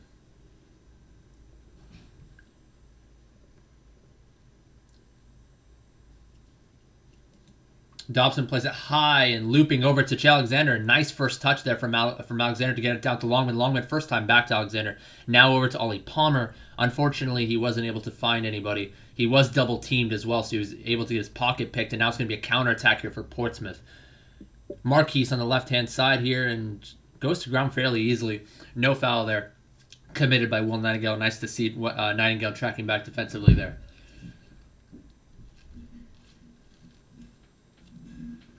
Goal kick for the Dons now.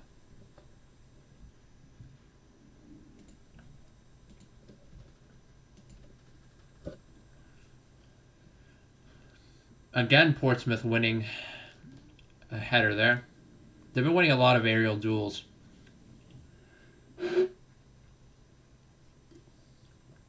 There were actually a couple Pompey fans. One of them had to leave, though.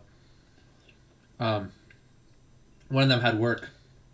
There's another Pompey fan by the name of Pompey Fitness James was the one I was referring to. There's ball over the top to Joe Pigott. His first touch kind of let him down, though, to be fair. It was fizzed in initially, so his first touch was around maybe 14, 13 yards out. So it was kind of hard for him to get his first touch right towards him. Yeah, the goalkeeper was able to claim. Maybe Joe Pickett could have done a little bit better in that instance, but to be fair, there wasn't that much distance separating him and the goalkeeper there, so his first touch off his chest had to be absolutely perfect. And getting a first touch off your chest really close to your body can be pretty difficult. Usually when you take a touch off your chest, it bounces off you a little bit. So good effort there from Pickett. Good ball there coming in from Guinness Walker initially. It was just a ball over the top down the middle, down that middle channel. And we'll post that Giazzo. Rochdale 2-0 down. That's good to know. Very good to know. I feel bad, though, because I had a couple of Rochdale fans at last stream, and they were showing some support. Very nice individuals. But if I were to have a team stay up, I'd prefer it to be Wigan over Rochdale. I don't really have any personal bias to Wigan, aside from the fact that last season they got relegated after losing some points because of a scandal that the owner had in regards to betting that they would get relegated, in which they did. Yeah, we got quite the few Portsmouth fans on the stream. I know Portsmouth are a very, very popular League One side. I know they used to be in the Premier League. So a little bit of a half and half, kind of a crowd divided on my stream right now. Divided, but together we stand as well. It's nice to see that we're getting along. We're not talking shit. If it were AFC Wimbledon versus MK Dons, it'd be a completely different story. But yeah, I mean, Portsmouth are playing very well right now. Aside from the first 10 minutes, they gave the ball away a couple of times in the midfield and in Wimbledon's final third. When I say Wimbledon's, I mean Portsmouth defensively final third. But other than that, it's been, I would say, not all Portsmouth, but mostly Portsmouth dominating the possession after the first spell of maybe 65% possession for Wimbledon in the first 10 minutes. And they've been exposing Wimbledon's back line here. Wimbledon have been playing pretty defensively, aside from this game and the Rochdale game. But it looks to me like the cracks are starting to show once again from Wimbledon's back line, and Portsmouth were able to capitalize on multiple instances.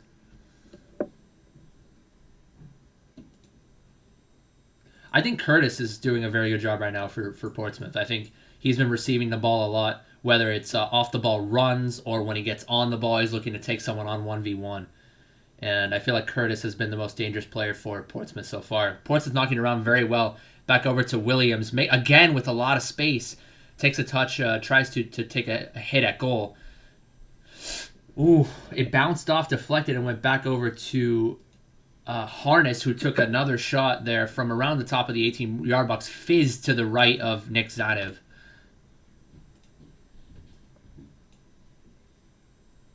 We've been giving Williams a lot of space on that center attacking mid position. Fairly concerning if you're a Wimbledon fan. Ayuba Sal, let's go! Ayuba Sal's coming on, baby, let's go!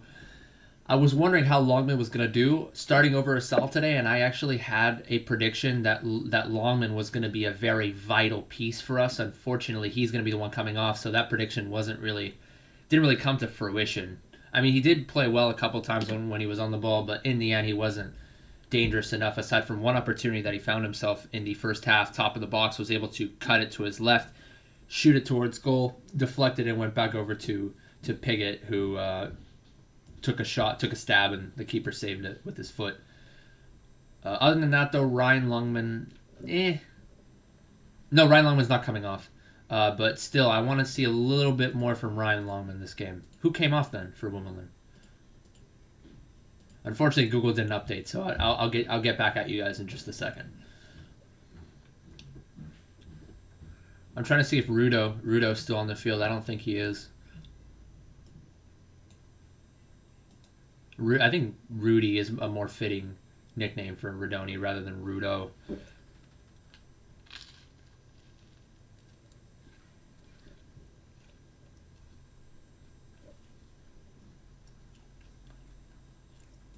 Harness to Williams. Williams plays it all the way back to the back line.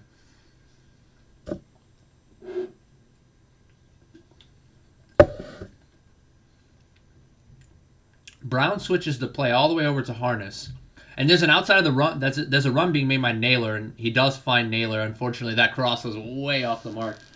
I was worried about that run. It looked like Naylor made that run all the way from the center mid position, and Jack Rodoni lost him there. Jack Rodoni was marking him initially Through ball was played in there, but the cross was way high and over the head and over the frame. It's going to be a goal kick for Zanev.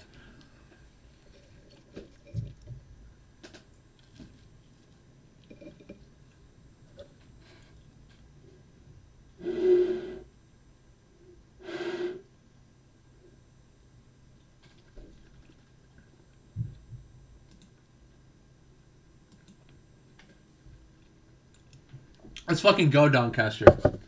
Let's go.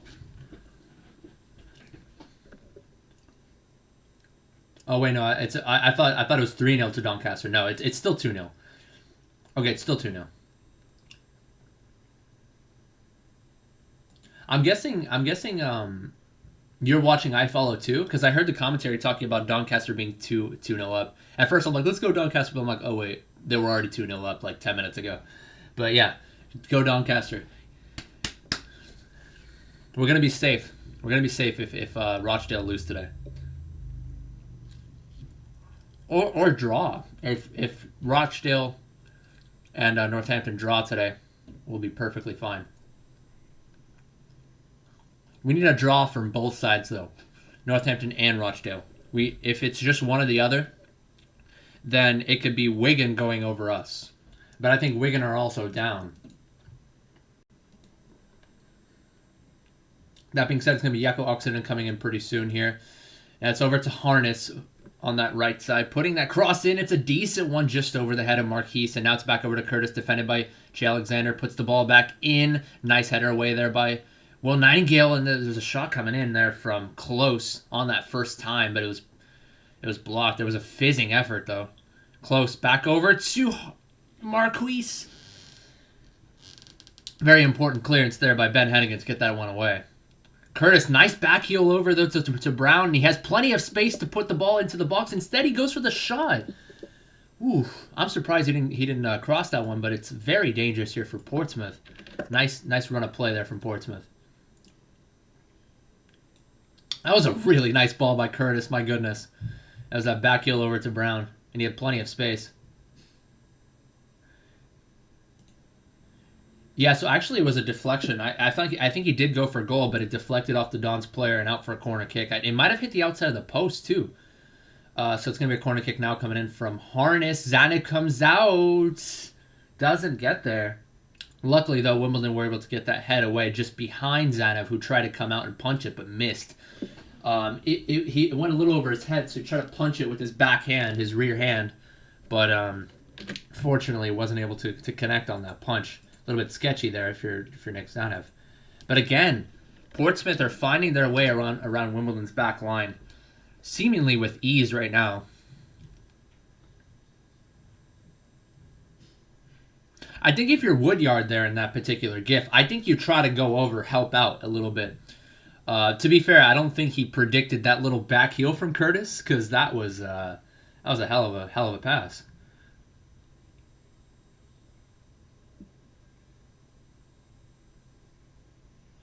This is my only channel, unfortunately. In this channel, I've uploaded a couple of video games, vlogs. I just post anything really on this channel. As of late, it's just mainly been football. I'm taking my my esports commentary experience over to this. I have a lot of experience commentating esports, mainly Mario Kart, a little bit of Smash. So I'm taking that energy, that sort of charisma that I possess into these football live streams. I'm glad you enjoy the content. I do appreciate the support. Cross coming into Ayub Assal. Nothing there though.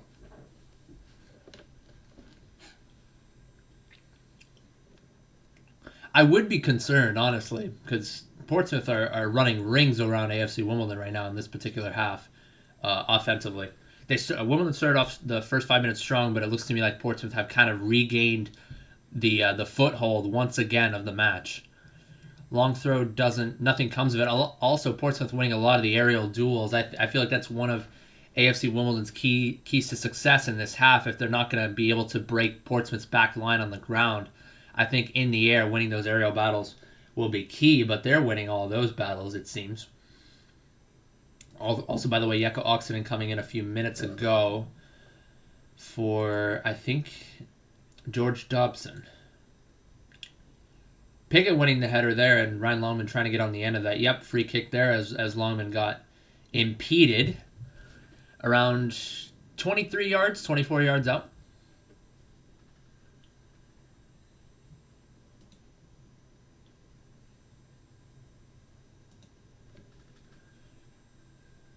Oh, I hear the bells. I hear the bells somewhere. Where are those bells coming from? Those are Portsmouth's. It's a Portsmouth staple. Those cowbells or whatever those are. I didn't think I'd hear them because there are no fans in the stadium. Where are they coming from? To be fair, I did see Ipswich fans at the roof of one of the flats, the flat buildings. Flat buildings. It sounds weird to say. In the U.S. we say apartments, but anyway, one of the buildings in which has flats in them. What do I call them? Flat buildings? Anyway, there were Ipswich fans at the top of that. So my guess is that there are Portsmouth fans doing the same. I hear those bells in the distance. Pickett to take. Saved low down to the right-hand side. The keeper's left. Pretty comfortable save in the end. It was kind of a routine save. Jekka Oxenden trying to make a move around his defender, but unfortunately forced to play back to Alexander. Alexander, to be fair, Curtis did come back and track back very well defensively. That would be John Westwood, the crazy Portsmouth fan in the clown hat. Okay. I see. Okay. That's interesting. So he's a super fan. Okay. Good to know. I wonder how he's able to see the game from the outside. I'm guessing he's watching the game on his phone while ringing the bell or something. Interesting. Wait, I thought you had to go to work. Pompey Fitness James. Maybe you're on break or something, or maybe he's playing hooky from work or something just to watch the game or just to watch the reactions. I don't condone skipping work, or maybe he's on his break. I don't know, but either way, I meant to go like this, but I went like this for some reason. I appreciate the support.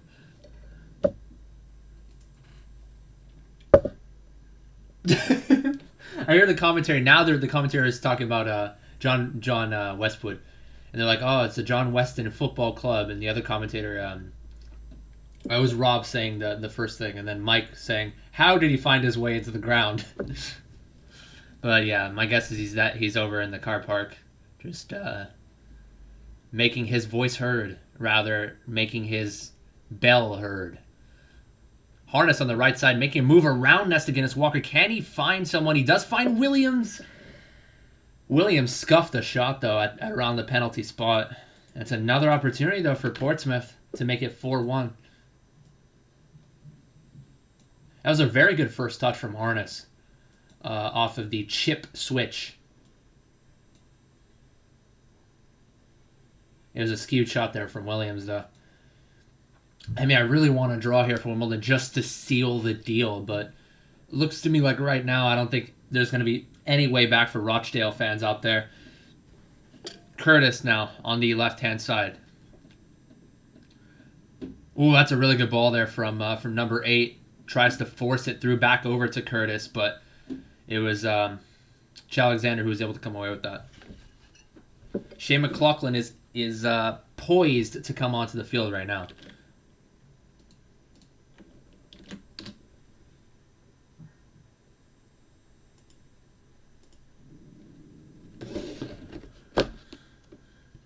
My ice cream is melted. No. Well, not fully melted, but... Yes, I eat ice cream banana. Yes, I know I'm weird.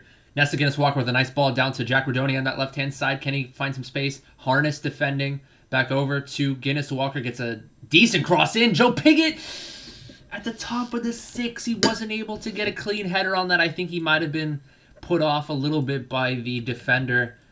And he was appealing there for a penalty. Nothing doing, though. I'm going to look back at that. Getting the Giazzo. No. It's not enough for a penalty, to be honest. I think Pickett was trying to go for the diving header. And he wasn't able to get enough of a dive on it because initially he was behind.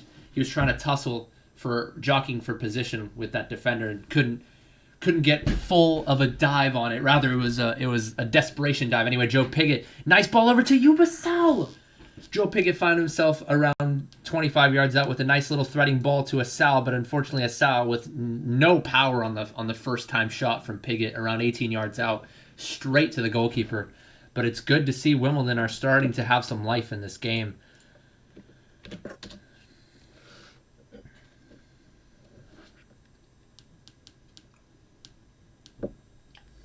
Callum Riley on commentary. It's nice to see it. I haven't seen him in a while. Hopefully he'll make his way back next season. I think he's going to be with us for another season, if I'm not mistaken.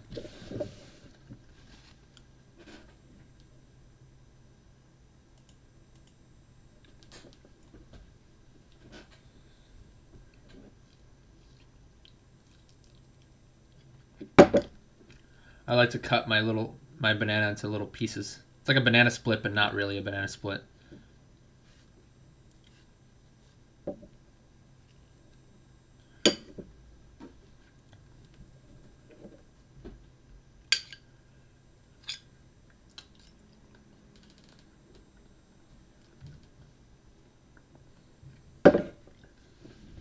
It's going to be a substitution coming in here. Shane McLaughlin is going to be coming on for Jack Rudoni. For whatever reason, I have this thing where I like to slightly alter pronunciations. Instead of Jack Rudoni, it's Jack Rudoni. Or Che Alexander. Actually, no, that's just a different way to say the name without altering the pronunciation. Ayub Asal. Asal. No, I'm just kidding.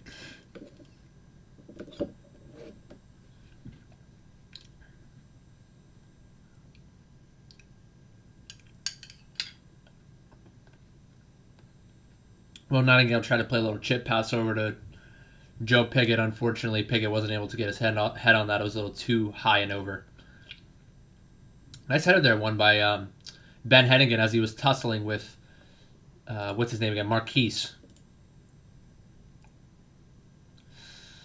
McLaughlin tries to get over to Asal, who's always going to be looking to make those off-the-ball runs, always going to be dangerous with those. He's a very active, very spry individual. Unfortunately, that ball is a little too far ahead of him.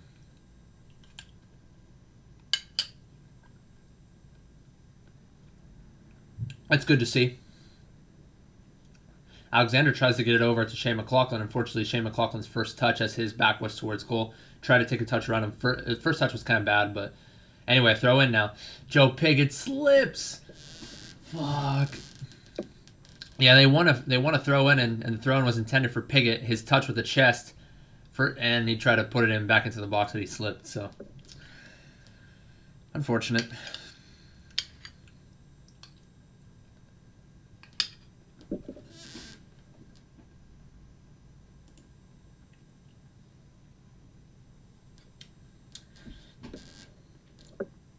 Chocolate ice cream doesn't look the most appetizing when it's on camera, but it tastes oh so freaking good. Chocolate ice cream and banana, I know I'm weird.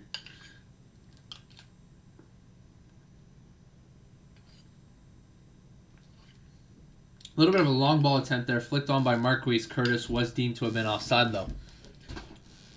It was actually, yeah, no, it was Curtis who was offside.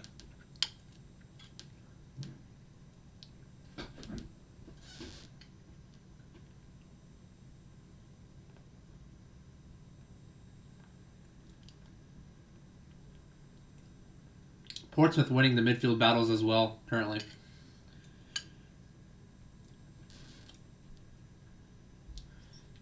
Brown over to the left. Got Curtis again. I'm starting to lose faith in the Dons winning this game, but fortunately for them, the results around the league are looking pretty forgiving, I must say. I think the Dons will get one back, but I'm not sure if they're going to make it 3, to be honest. And if they do make it 3, I think Portsmouth maybe could score one more. Just the way that they're looking right now, Portsmouth don't look like a a side who are depleted. They don't look like a side who are vulnerable. Like recently, they've had a kind of a bad run of form, but they're currently playing like the old Portsmouth. Maybe not Premier League Portsmouth, but the Portsmouth that are able, they have a high ceiling, right? And I think with this game they have achieved their ceiling. Now, can they consistently play within their ceiling throughout the season? Next season, we'll see. It depends on where they place. It's looking fairly. It's looking like they're going to make the playoffs right now, especially with Charlton and Accrington still 0-0. Oxford did equalize against Shrewsbury, but as long as Portsmouth holds this result, they should be looking fine and dandy. They are 3 points ahead of Oxford currently.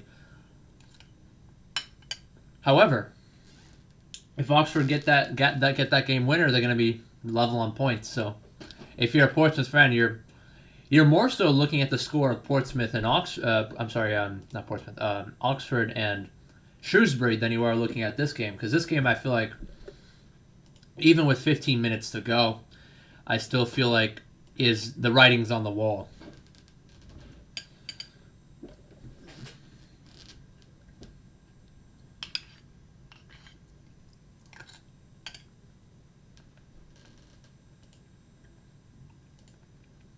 You never know, though, with the Dons. I did say in one of my tweets, in which the tweet that got like 100-something likes, 120-something likes, never count the Dons out. Ever. And that was the clip of me reacting to Joe Pigot's equalizer against Rochdale, last-minute goal, to which Nesta Guinness-Walker actually liked the tweet. So it made me smile from ear to ear when I saw that one. Shout out to Guinness-Walker. If Guinness-Walker subscribes to my YouTube or like follows or something, follows me on Instagram or Twitter or something, I'd be like, holy shit, let's go. I posted that in my one of my Mario Kart chats, and they're like, who? But it's nice as a fan of AFC Wimbledon. How do I support Wimbledon? How come I support Wimbledon? I know I've said this many times, but I know I get new viewers every time, so I'll try to make this as concise as I can. I played as FIFA 16 I played as AFC Wimbledon in FIFA 16 career mode back when they were in League 2, and they were the lowest ranked team in the game, so I decided why not play as them, get them all the way up to the Premier League on legendary difficulty. After a little bit, I did play, it was in 2018, I didn't have FIFA 17 or 18, I just stuck with 16. Anyway, Joe Pigott at the top of the box here, I'll hold that thought, he gives it away though. And now it's going to be... Ooh. Looks to me like Harness slips, and now it's going to be Guinness Walker at the top of the box, trying to create some space for No, he's always going to be looking for somebody. Finds Longman's going to take his defender on 1v1. Instead, gets it over to Oxenden inside the 18. Guinness Walker. Alex Woodyard takes a shot from outside, gets blocked. Back over to Woodyard. Gets it to Joe Pigott. Pigott's shot blocked. And Portsmouth's back line holding very steadfast, very strong. And now they're going to be coming forward. Through ball intended for Marquise, but he's offside. Anywho, I decided to follow them after a little bit. I'm like, how's the team doing? What is their league standing? How are they doing right now? When I followed them, it was early in the Great Escape season. Very early in the Great Escape season. And I'm like, oh, wow, they're not doing very well. Kind of sucks. But then I found out about their story. I found out about their illustrious history. And then I'm like, wow, I like the story. I like their upbringing. I like how they started from the bottom after getting their club bought out by the franchise. Timo shall not be named. Milton Keynes FC. Just kidding. Saltiness aside, I'm like, wow, I really enjoy this story. So I decided to follow them more. I became a fan after that. And then I watched the 4-2 game, the Wimbledon versus West Ham game, and I'm like, wow. They upset West Ham. Wow, my God. I'm just like, I truly like where this club comes from. I'm going to be a fan. And at the time, I was a Manchester United fan. But I realized that I was more so a Man United fan because I wanted to follow my friend circle because they were all fans of different clubs. Man United, Arsenal, Chelsea. I just kind of, to be fair, I did watch the Champions League final in 2011. That's the first time I ever actually watched a Manchester United game. And I was a huge fan of Cristiano Ronaldo. So that could maybe explain why I also support Man United. But then after that, I decided to shift my allegiance to AFC Wimbledon. I do have a little bit of a soft spot for Man United, though. If they do well, I'll be okay with it. And I am subscribed to Flying Pig United. I think he's a very funny YouTuber. His reactions are actually gold. But I will ride and die with a Wimbledon. I'm a Womble till I die. I know John Green is an AFC Wimbledon and Liverpool supporter, but I wouldn't really consider myself a supporter of Man United, really. I have a little bit of a soft spot for them. But that being said, that's good news for Portsmouth fans. Charlton losing 1-0. A long ball attempt for Marquise headed away by Zanev. I plan on it.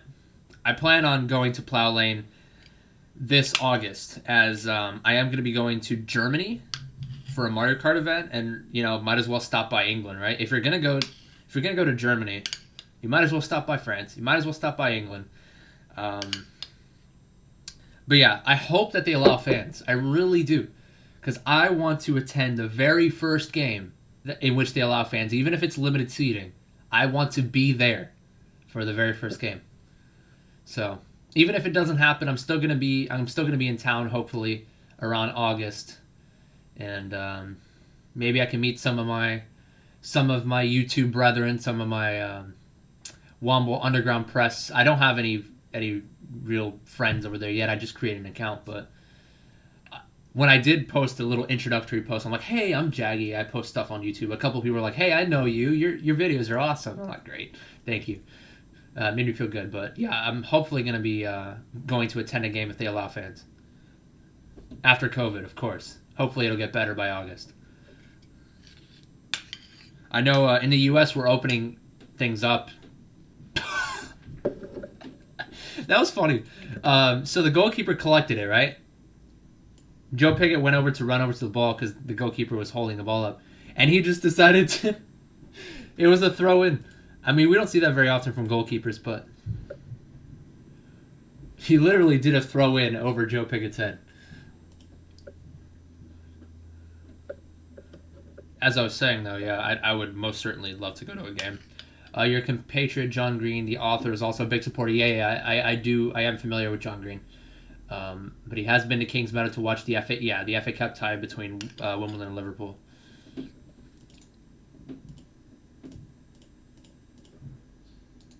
I shall. Send a link.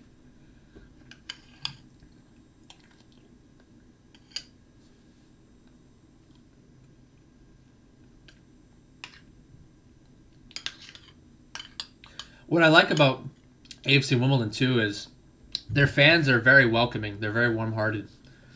And I think the only knock I have about Wimbledon fans is that they can get a little too aggressive with MK Dons fans. To be fair, I mean, I'm not at all an MK Dons supporter. In fact, I despise what they did. But, I respect the fans that just want to support their local club. I don't have any ill will towards those fans. I know our fans every now and again they could be a little hostile towards even those fans. So they're like, MK Dons scum.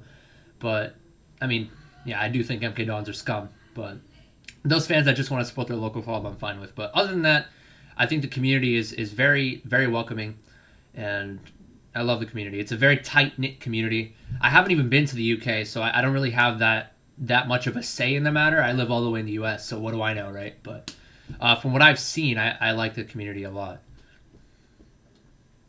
Oh, our fans can be aggressive with each other too. Okay. Maybe those diehard fans on the Womble Underground Press will argue amongst each other. They were like, they'll be like, Ollie Palmer is garbage. He was garbage today, and they're like, what are you talking about, mate? Nobody passed it to him. We got to be more direct. We got to get it over to him, or something. I don't know.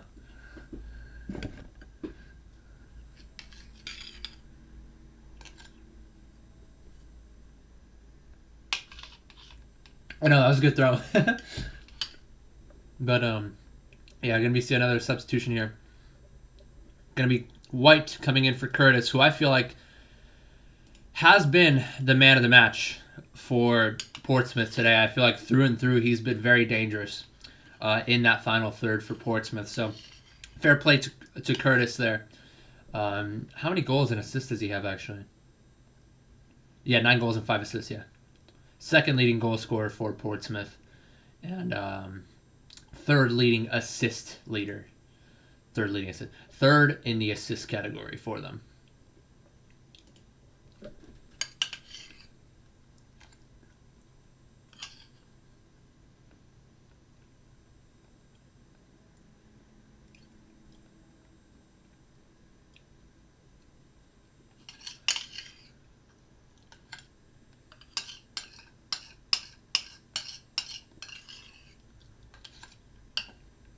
Longan connecting with Shane McLaughlin. A little bit of a 1-2 there. Didn't come off, though, as McLaughlin tried to get over to Piggott, but Piggott wasn't able to keep the ball there. He tried to get a little touch towards the inside of the 18, but unfortunately got picked off. Oh, that's a good through ball. No, he's off, isn't he? Oh, no, flag stays down. Marquise is in on goal. He tries to get around Zanev. Zanev goes down to his low right-hand side and is able to get the ball, but it's back over to White. His first touch on the ball was damn near a goal. It was a crossover to White as Zanev was recovering, and Zanev was able to get his body in the way, put off the attempt. And, yeah, Marquise was onside because he was behind the midfield when the pass was committed. It was there. It was really there. That was a good save there from Zanev.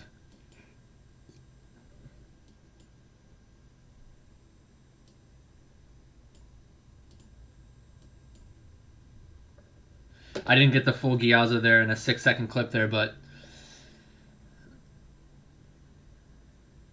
another shot comes in from the top of the 18-yard box off of a corner kick from Portsmouth.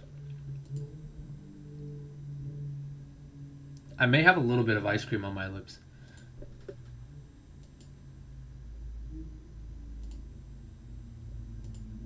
Yeah, I got it out.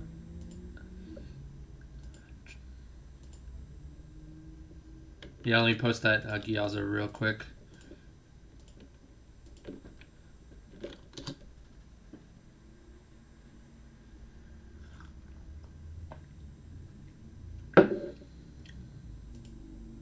Looks to me like Rochdale still losing 2-1. They did get a goal back. Northampton losing 2-0.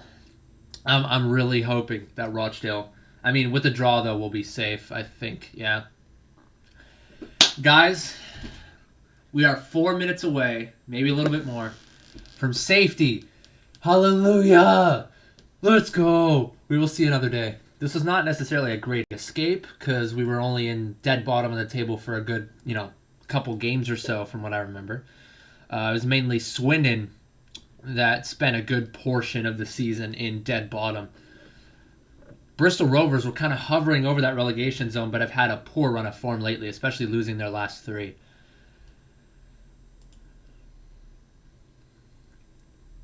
Yeah, they lost to Lincoln 1-0, MK Dons 2-0, Portsmouth 1-0. Kind of a bad run of form lately in terms of no goals lately for them.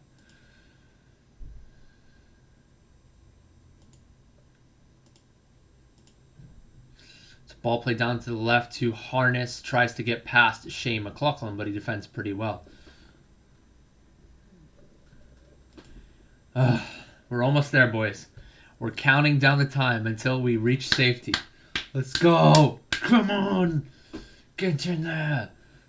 We're losing the battle, but we're about to win the war.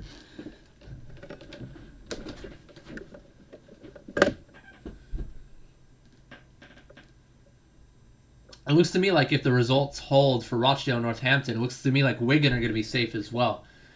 And after what happened last season with Wigan, I would hate for Wigan to get relegated. I mean, Rochdale fans are pretty... the Rochdale fans in my chat were pretty nice too, so I kind of feel for those. The Rochdale fans that were in my chat last time around.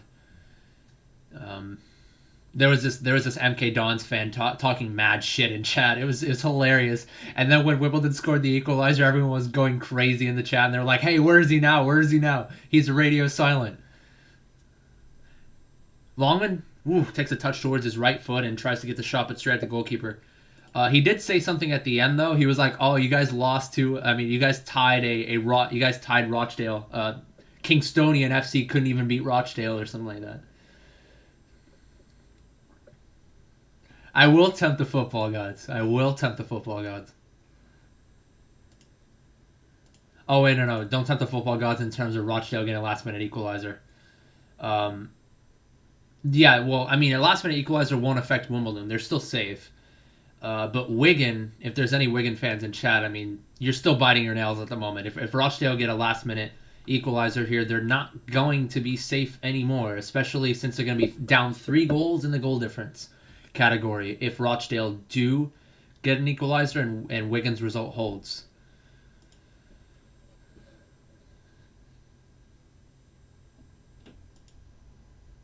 Not much to comment on in the last 5 minutes or so. I mean, both teams are kind of... I feel like both teams have kind of just settled, right? I feel like both teams are kind of happy with their result.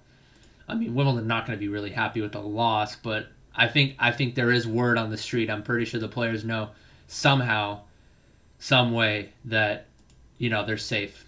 Whether it's, a word of mouth from the bench, somebody said something to someone getting water, and then that person said something to one of their players, the word gets spread around. They know somehow. They know. Players typically don't want to focus on other games, but low-key, on the inside, they're going to find out somehow.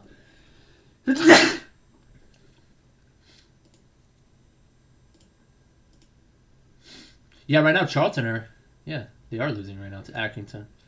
Accrington have kind of been the Titan stoppers, it seems. They beat all the top teams in the league, but then they lose to all the lower teams in the league. It's kind of surprising. I mean, they had a much better season than I expected them to. Pritchard with the goal in the 81st minute. It's 90+6 here, and Charlton, it looks to me like they are going to... I mean, their hopes of getting into the top 6 seem to be over. Oxford, though. Oxford did get the goal against Shrewsbury. Not good news there if you're a Pompey fan. I was looking at that. I'm like, are they going to get that? So now Oxford are 1 point behind Portsmouth. And if Portsmouth don't finish off their last game, then it could spell trouble for Pompey.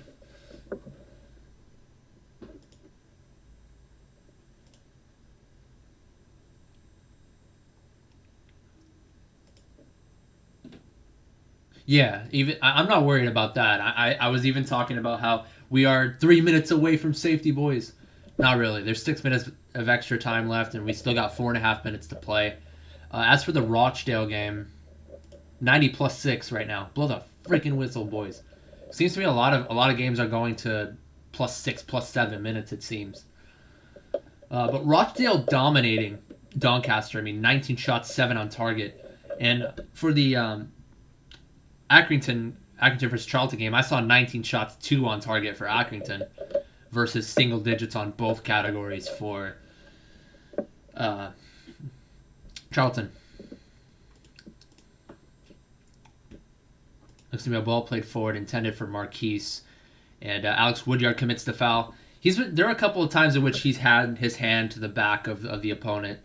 He's got to be a little careful. He's got to tread lightly. You got to tread lightly if you're Alex Woodyard. Free kick here for Portsmouth. They're going to play it short. Yeah, they're playing it short here. They're just content with keeping the ball here.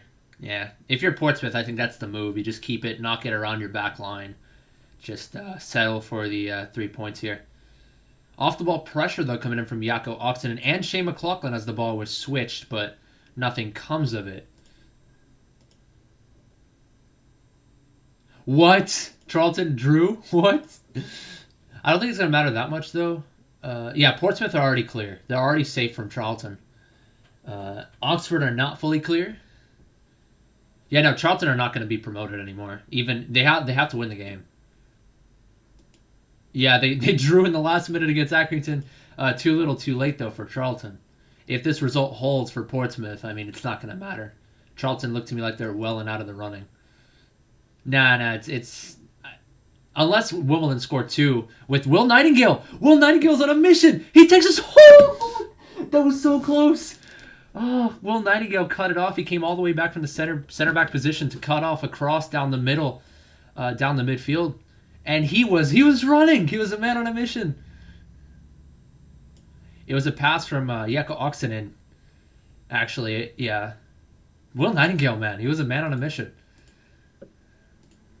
But yeah, it looks to me like it is well and over right now for Wimbledon. I don't think they're gonna. They could get a goal back, but I think that's gonna be the best case scenario for them. Yeah, we're safe. We're safe, boys. We're just counting down the time. 2 minutes left, boys. Let's go.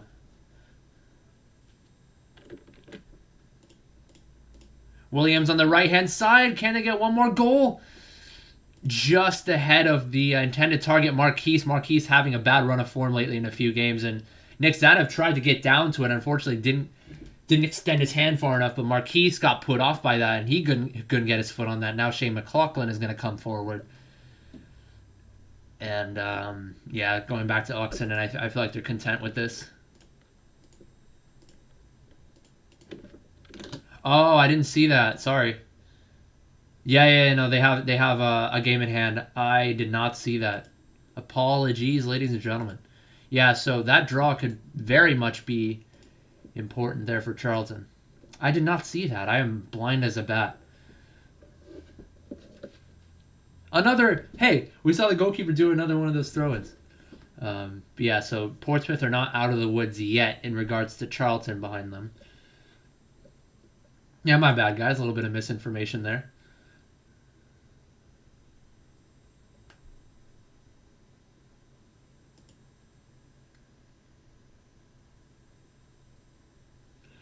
Williams now knocking it around a little bit with, yeah. Yeah. I'm happy, boys. We did it. It was a bit of a rocky road, a bit of a bumpy road. I really felt like AFC Wimbledon, 30 seconds left, but I really felt like AFC Wimbledon were going to make a push. Maybe not get the top six, but at the very least make it contentious, make it a dogfight to get up to that top six. But their defensive woes in the beginning of the season were just too drastic. And even when they did fix those issues, they just couldn't. Under Mark Robinson at first, we played a lot of possession. We played a lot more possession than we did under Glenn Hodges. And the game is over. We're safe, boys! Anyway, though, we couldn't create enough chances, but after Asal had a breakthrough game against Shrewsbury, after Ollie Palmer had a breakthrough game against Accrington, the heavens really started to open up for AFC Wimbledon once those two started to shine. I feel like Ollie Palmer wasn't really a factor today, though. He didn't really find the ball too much. Usually when he does find the ball, he's able to get it over to somebody. He plays a one-touch ball. Hold-up play is pretty good for Palmer. Unfortunately, though, he wasn't able to win some of the aerial duels. I feel like Downing and Raggett won a lot of the headers back there. Fair play to them. Fair play to Portsmouth overall. They had a hell of a game. They didn't look like a side that are shaken up right now. With only 5 points in their last 5 games before this particular affair. They look solid today. And good luck to Pompey in that last game. Thank you guys for coming out. Actually, no, let me do a little bit more analysis. I feel like, who's the man of the match today?